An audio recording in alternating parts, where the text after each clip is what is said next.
And I think in today's world, because it's so masculine driven, and I don't mean men, I mean the masculine energy, it's very logical, planned, and structured, and creativity in a way which is, I think, really needed to write a book or any art piece. It doesn't flow from that masculine, it flows from the feminine. So this is what I would say: use the masculine to create the structure where you have a space to write, and then let the feminine flow through. Don't worry about thinking too much. Tune into your heart, tune into your spirit, into your body, and from the nothingness, something will arise. Some experts chase attention, but the smart ones build authority. You're listening to the Authority on Demand podcast, where credibility becomes your competitive advantage. Every week, we're pulling back the curtain on how founders and leaders turn expertise into inbound demand through books that position, media that converse, and strategies that actually move the needle. I'm Danielle Hutchinson, your host and Chief Creative Officer at Authority on Demand. Now, let's turn your authority into leverage. Hey everybody, today I am honored to host Catia Batalha, who is not only an author, but a way shower and wisdom keeper. Her new novel, Echoes of the Timeless, is a hero's journey through mystical lands and spiritual revelations, and in the vein of The Alchemist or Siddhartha. But it's also a story of homecoming, of one woman's odyssey from the shadows of despair to the light of her own being. We're going to be talking all about themes of healing, wholeness, and the search for meaning that could unite all humanity. We'll discuss also Catia's personal quest to integrate the depth of the soul with the demands of the modern world. So, listeners, we invite you to consider where you are on your journey of becoming, and stay tuned for some writer's tips as well. So, Catia, welcome to the show. I'm excited to have you. Thank you so much, Danielle. I'm very excited to be here. Hey, real quick before we jump back in, if you're loving what we're doing here, hit that subscribe button and drop us a like. We're bringing you the best authors, the most real conversations, and all the writing wisdom that you didn't know you needed. So stick around, because it only gets better from here. All right, now let's get back to the conversation. Of course, yeah, and I'm glad to have you on. I think you have some really inspiring pieces out there for us to explore and learn about, and Echoes of the Timeless is an amazing example of it. But let's talk about you before we dive into your book. What life experiences inspired you to devote yourself to guiding others on their spiritual journeys? Well, I think, a lot of my inspiration does come from my own life journey. I started off feeling very disconnected from the world and feeling like the world felt pretty meaningless to me. And my journey has been through not being able to connect with the world, to finally discovering meaning. I found that through yoga. Of course, there's many paths, but I found that after a great personal tragedy where I really was feeling like, okay, there's nothing in here for me. And then yoga came into my life, and I found a school that wasn't really only teaching asana, the physical postures, but the deepest philosophies about life and the universe. And I started to understand that there's this huge depth to life. So after that, I started teaching yoga, and I started observing that deep personal transformation that I felt in my own journey in the lives of my students. And that inspired me to change my career completely. I kind of had a little bit of a random career just because I was, I guess, taught to just study and do something, even if nothing really meant anything. So I chose IT, which was just whatever was there at the time. But that journey led me to choose something that actually meant something to me. So now I'm a psychotherapist, and I bring in those teachings of spirituality, all the dimensions of being a human being, a spiritual being, into psychotherapy. And I've always written, like from a very young age. I've loved to write. I used to write journals and all these things. But this Echoes of the Timeless has been the book that I've really chosen to publish because it came in different contexts. So yeah, that's a little bit about me. All right. Well, hey, really inspiring path that you took then. And I know you said it was kind of like a random path, as the word you used was random, but I think what we can agree on is it really might be random, but it ultimately led you to creating your book and to where you are today. So every random thing you experienced, well, it accumulated to be part of your story and your life, your journey, and all. So there you are. For sure. Yeah. So I'm curious to know then, how do all these traditions like impact you personally, and how did that inspire the book? I mean, going from yoga to you mentioned Buddhism, shamanism, all that. So how would you say that it has influenced you? Right. So I found that each tradition is wholesome in itself, basically. Like you could just take yoga and run with it, and it would touch every part of life. Same with Buddhism, same with everything else. But I just love that each tradition brings so much richness and has these nuggets of like real medicine that it brings. And so in my life, even though yoga is my core path and Tantra, I've chosen to just dabble a little bit into like, what is this one about? And to see what are the gifts in each one of them.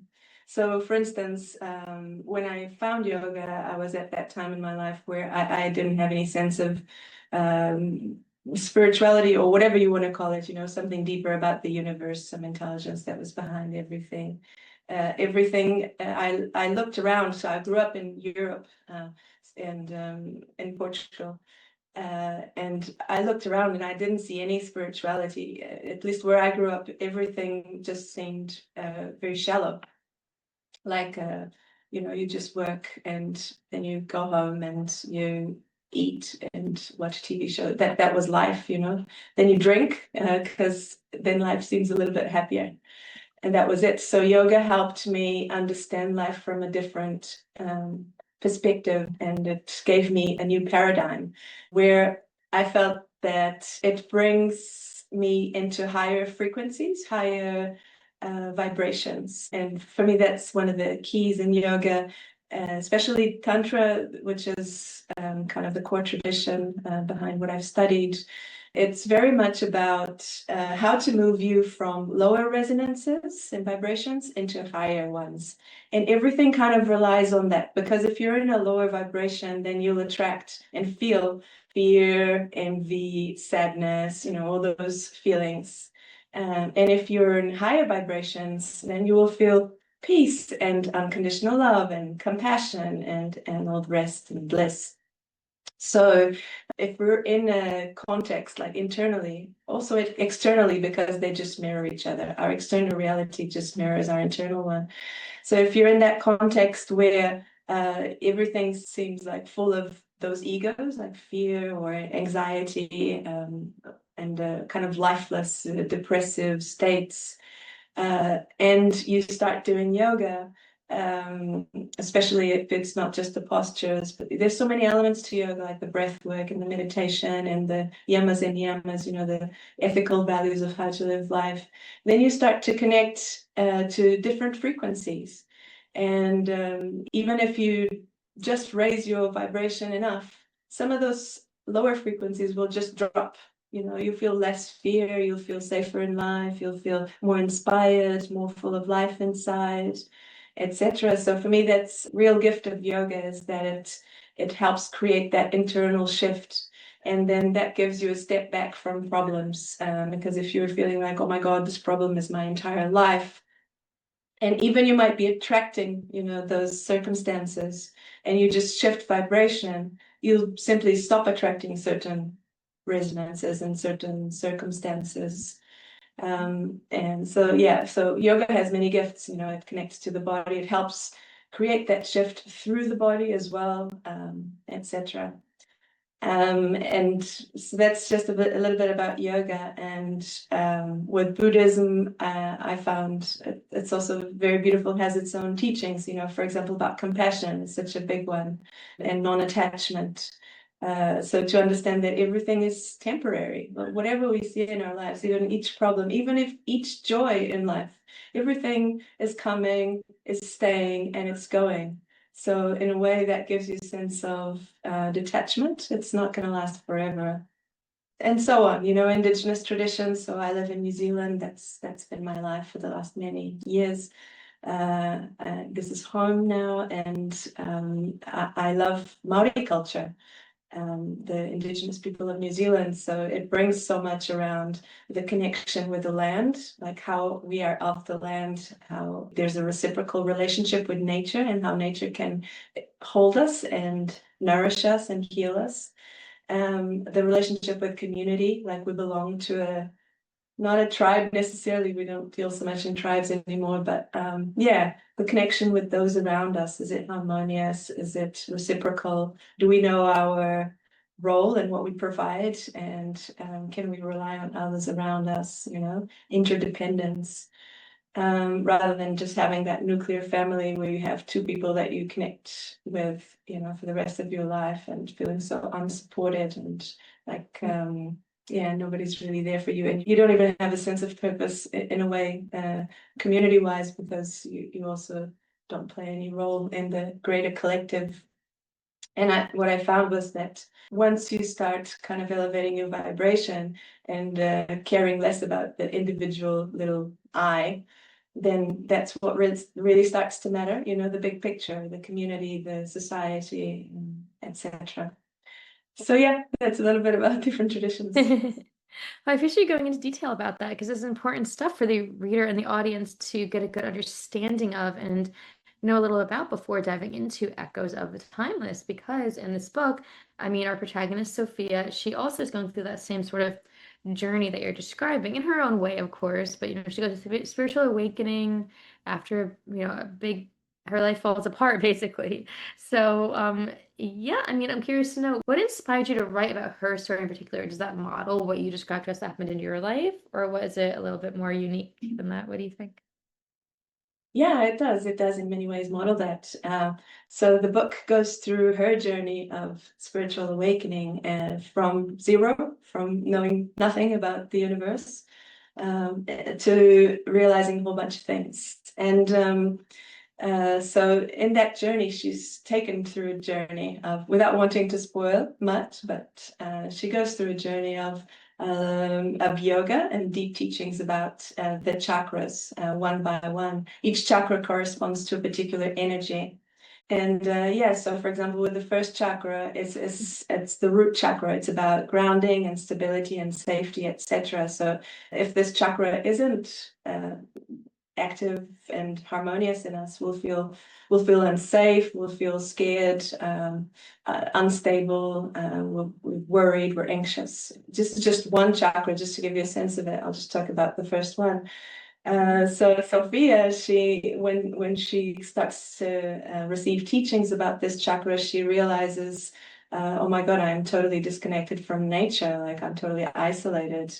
Or she realizes, I'm completely disconnected from my body. Like it's always been trying to tell me things, to tell me important things about how I live my life and what is toxic for me, what is not aligned. My body kept giving me all these hints about this relationship is harming you, or this environment is not right.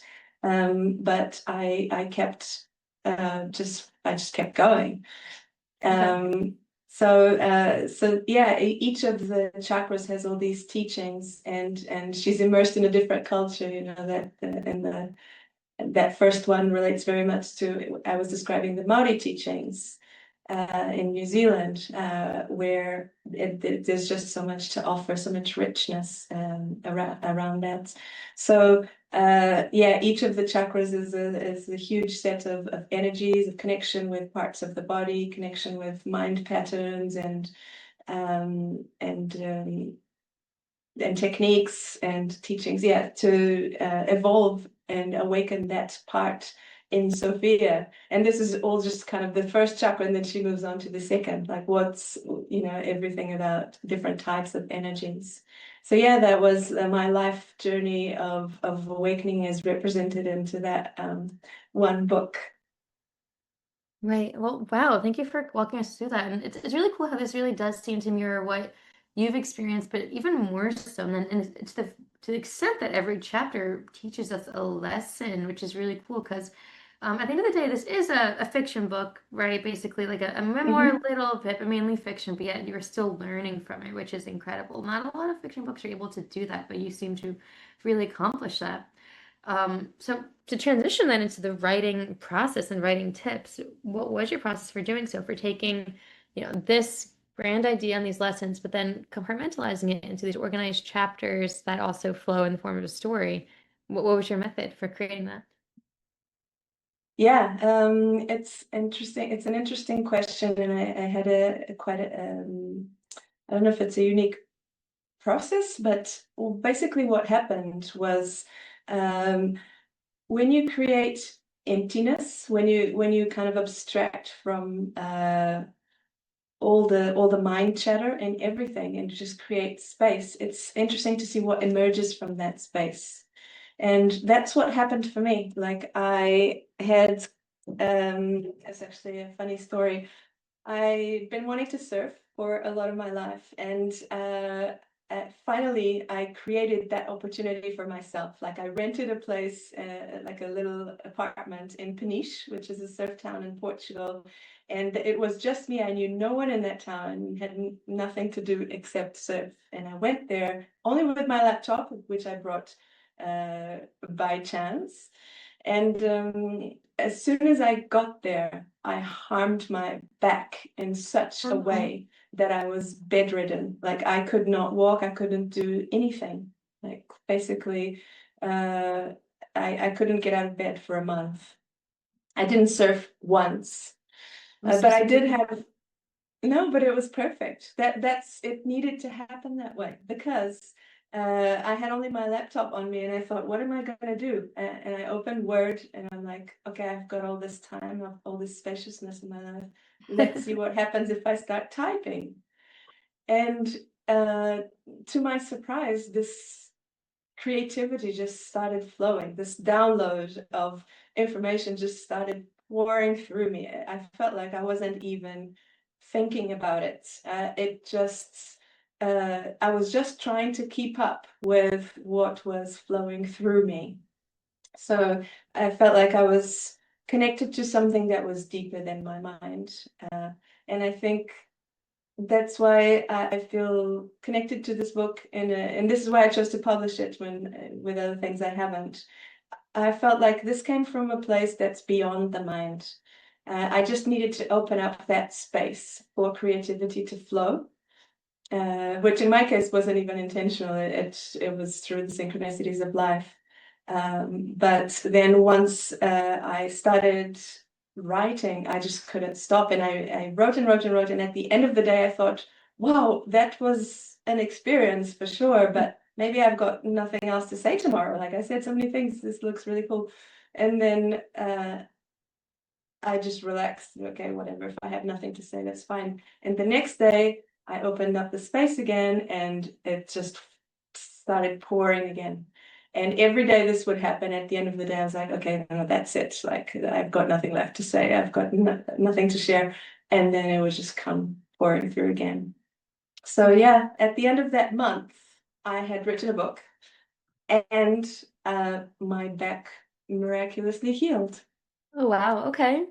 So I guess in a way you could call that a sign. I mean, because that injury happened, well, that's what led you to writing the book and then, getting it down on the page. I'm guessing you're okay now, being that you said it healed. Yeah, And yeah, wow, what a yeah. crazy coincidence. Sometimes everybody, I guess, we're always hesitating to write our books, waiting for the perfect moment or, the right time. Do I have enough time to start writing? But for you, it was just a moment of, you know what, you hurt your back. What else can you do? Go ahead and write a book.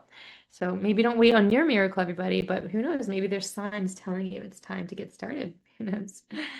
So Mm. yeah, I'm curious to know, like, as we begin to wrap up the show a bit, if you have any other bits of writing tips for the audience, anything that you found that helped you through the process that others might benefit from? Um, I found that as I was touching on, creating that space is really important. Like even if you don't know what you're going to do with the space, but having the space and allowing uh, for that time is really important. And another thing is I think to write anything that's kind of meaningful and conscious, and we need to be in a meaningful and conscious place within ourselves, because we put out there what we have inside, right? So yoga talks a lot about purification, like purifying our body, purifying our mind, meditation, purifying our heart, and spirit, like going through a process of releasing things that are not helpful and not serving us. If we do that, we start to vibrate at higher resonances, and better things come, because creativity is sometimes blocked when we are in fear and in anxiety and all those things. So sometimes we need an internal shift so that creativity is unblocked as well. And I think in today's world, because it's so masculine driven, and I don't mean men, I mean the masculine energy, in that it's very logical, very like kind of planned and structured, and creativity in a way which is, I think, really needed to write a book or any art piece. Creativity doesn't flow from that masculine, it flows from the feminine. So the masculine is good to create structure, like for example, you set a time, just to be still, and see what comes.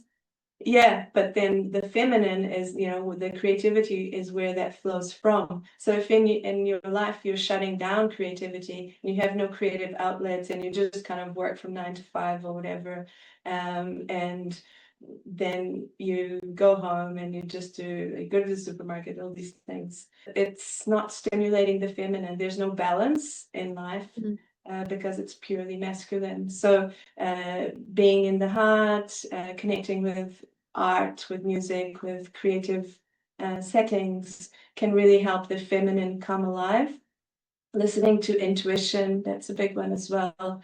And tuning in, like inside, and seeing what's there. So all those aspects of the feminine, when they come to life, that's where the flow comes from, the intuition, the creativity. So this is what I would say: use the masculine to create the structure where you have a space to write, and then let the feminine flow through. Don't worry about thinking too much.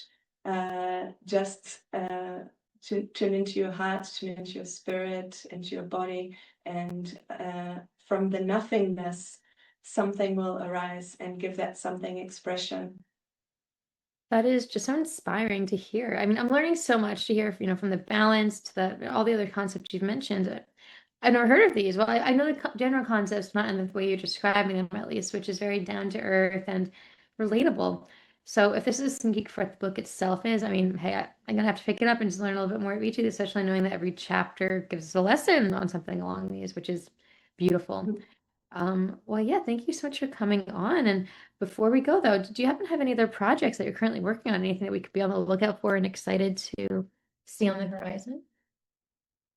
Well, at the moment, I'm translating Echoes of the Timeless to Portuguese, which will probably not be of interest to many of your listeners, but I keep everyone updated with social networks, so feel free to add me on social networks. So author Catia Batalha, or through my website, catiabatalha.org. So I'll just keep everyone updated on what's going on. Well, you heard it here, guys. Just go to the links, click on over, and you'll stay updated. You'll get in the know. You'll have exclusive access to Catia and all of her wisdom. All you have to do is, follow the links that we'll put in the description box. So do that. And honestly, Catia, it's been a great conversation today. I think we've learned a ton about not only writing, but about spirituality and optimism and mindfulness in addition to that. So, I really appreciate all you're doing, and thanks for joining us. Thank you so much, Danielle. It's been great to be here. Thank you for your conversation and for the work that you do for authors. It's very much appreciated. Thanks. Yeah, we love to shine a light on every author's book, and have all their writing tips, because it not only helps the author themselves, but also the readers and the people who are interested in learning about the books. So, guys, if this has inspired you, if it worked and you're ready to get started in writing, well, just reach out. Authors on Mission is here to help. And if you're looking to dive into the spirituality world and learn more about Catia, then click over to her links. It's all right here for you. So thank you again. I hope you have a great night. And until the next episode, keep writing, keep leading, and keep on your mission. We'll see you next time on the Authors on Mission podcast. That's a wrap on another episode of the Authority on Demand podcast. If today's conversation sparked something in you, don't keep it to yourself. Share this episode with a founder or leader who's ready to stop being the best kept secret in their industry. If you want to turn your expertise into inbound demand, head to authorityondemand.com to see how we help clients go from unknown to in demand. I'm Danielle Hutchinson, and I'll catch you on the next one. Now, go build some authority.